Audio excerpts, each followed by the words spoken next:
বলছি, যারা আমাকে এত ভালো ভালো জ্ঞান দিলে তারা এখন কোথায়?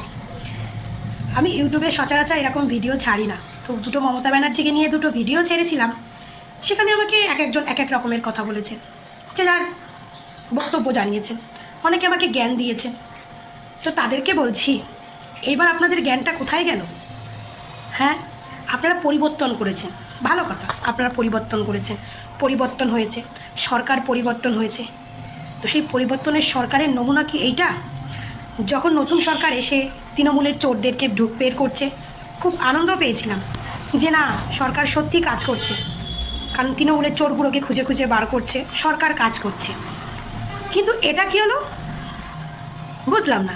যদি জানা থাকে, জ্ঞানী ব্যক্তিদের বলছি, একটু জানাবেন। হ্যাঁ, যারা 50 লাখ, 100 লাখ, পরে 1 কোটি, 2 কোটি, 3 কোটি টাকা মেরেছে, তাদেরকে খুঁজে খুঁজে বার করে জেলে ঢোকাচ্ছেন, আধা ল্যাংটা করে রাস্তায় ঘোরাচ্ছেন।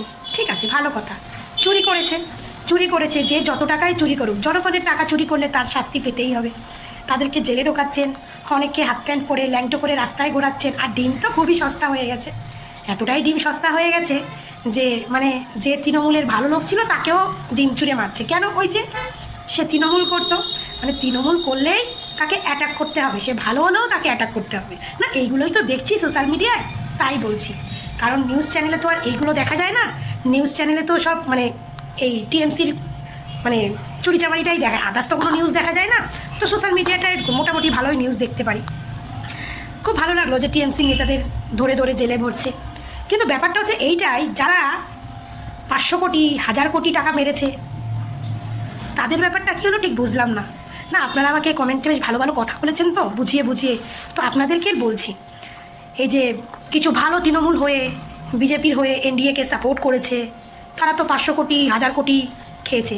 যদি ছোটো ছোটো নেতারা খায় 100 কোটি, 200 কোটি, তো তারা তো 500 কোটি, 1000 কোটি খেয়েছে। তো তাদের কেন অ্যারেস্ট করা হলো না?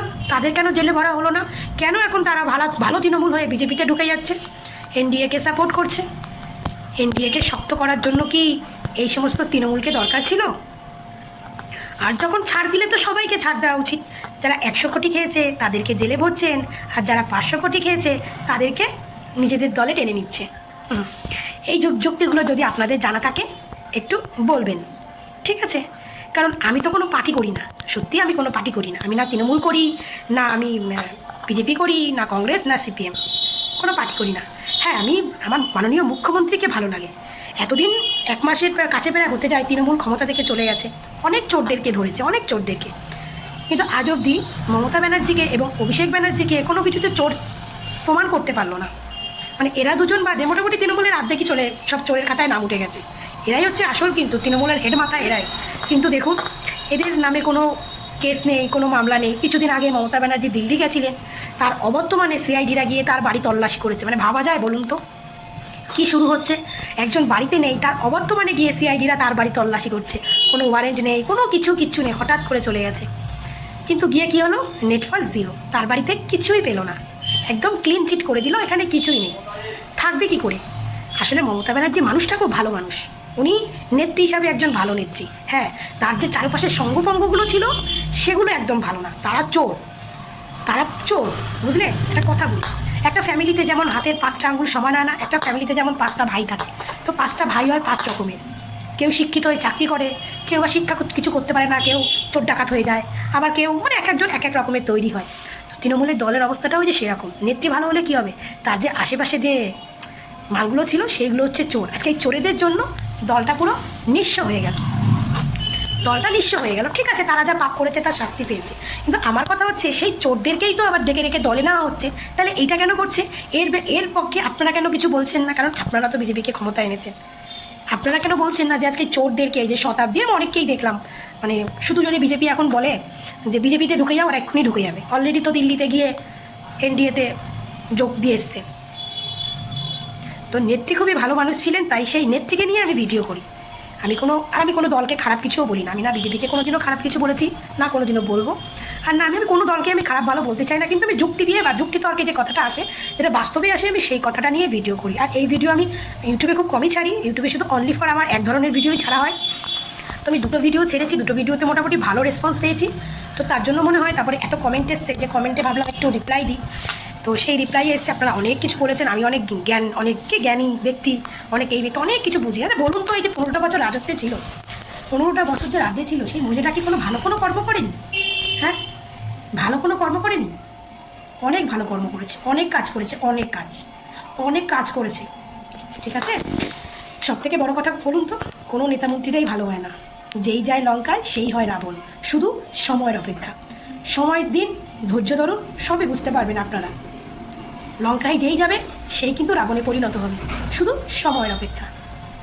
তো এই জন্য বলি, পরিবর্তন চেয়েছেন, পরিবর্তন হয়েছে, হওয়া উচিত। কারণ যে কোনো সরকার যখন ক্ষমতায় আসে না, সেই সরকারকে আমি মনে করি 5 বছরের বেশি টিকিয়ে রাখতে নেই। কারণ এদের যখন আপনি 5 বছর টিকিয়ে রাখবেন না, তখন এরা চুরি করতে সুবিধা হবে, এদের এতটাই সাহস বেড়ে যাবে। তখন ভাববো জনগণ আমাদের যখন আরও 5 বছর ক্ষমতা দিয়েছে, তার মানে 5 বছরে আমরা কিছু করে নেব। এই জন্য বলি, কোনো সরকারকে, টিএমসি বলে না, কোনো সরকারকে 5 বছরের বেশি রাখতে নেই। 5 বছর পর পর সরকার পরিবর্তন করে ফেলো, তাহলে দেখবে সরকারদের তেলও কম থাকবে, এত জনগণের টাকা চুরি হবে না। তো যাই হোক, আমি অনেক খুব তুচ্ছ ব্যক্তি, আমি রাজনীতি সম্পর্কে কিছুই বুঝি না, কিন্তু আমি মমতা ব্যানার্জি সম্পর্কে যেটুকু জানি, যেটুকু বুঝেছি, সেইটুকুই বললাম। আজকে এই চোরগুলোর জন্য দিদির দলটা পুরো নষ্ট হয়ে গেল, পুরো ধ্বংস হয়ে গেল। মানে দিদিও বুঝতে পারেনি, মানে এই যত সেলিব্রিটি আছে, এই সেলিব্রিটিরা এই 15 বছরে এদের কোনো অভিযোগ ছিল না। যখনই দলটা হেরে গেছে, তখনই অভিষেক ব্যানার্জিকে নিয়ে এদের প্রচুর অভিযোগ। তো বলি, 15 বছর থেকে এই অভিযোগগুলো জানাননি, 15 বছরে তো জানাতে পারতেন, তাহলে তো বুঝতাম না আপনার প্রকৃত দলকে ভালোবাসেন, আপনারা সত্যি জনগণের কাজ করতে এসেছেন। এই 15 বছরে আপনারা কিছুই জানাননি, একটা মাস হয়নি ক্ষমতা থেকে চলে গেছে, আপনার যত অভিযোগ তৃণমূলের সম্পর্কে। আর অভিষেক ব্যানার্জিকে তো পারলে আপনারা ফাঁসির দড়িতে ঝুলিয়ে ফেলেন। আপনারা এমন, মানে আপনারা এত টাকা চুরি করেছেন, মানে আপনারা জানেন যদি এখন আমরা বিজেপিকে সাপোর্ট না করি, তাহলে আমাদের জেলে এই ছুটছাট নেতা তো ঢুকেছে, বেরিয়ে আসবে, কিন্তু আপনাদের মনে হয় না কোনোদিন বেরোতে পারবেন। আপনারা এতটাই চুরি করেছেন। অ্যাকচুয়ালি আপনারা ফিল্ম জগতের মানুষ, তো আপনারা এখানে আর কি রাজনীতিটাকে একটি খেলার, মানে অভিনয়ের জগৎ ভেবে নিয়েছিলেন, যে যত বছর ক্ষমতায় থাকবে অভিনয় করবো, বেরিয়ে যাবে। যেমন ক্ষমতা চলে গেছে, অভিনয় করে আবার বেরিয়ে এখন বিজেপিতে ঢুকে যাচ্ছে। তো আপনারা এই জগৎটাকে এতটা তুচ্ছ মনে করে দিয়েছেন, তো জনগণও বুঝে গেছে আপনারা কি কোয়ালিটির। তো আশা করি এবার ভোটেও জনগণ আপনাদের একদম প্রাপ্য সম্মান দিয়ে দেবে। তো যাই হোক, সবাই ভালো থাকবেন, যদি খারাপ কিছু বলি ক্ষমা করে দেবেন, সুস্থ থাকবেন।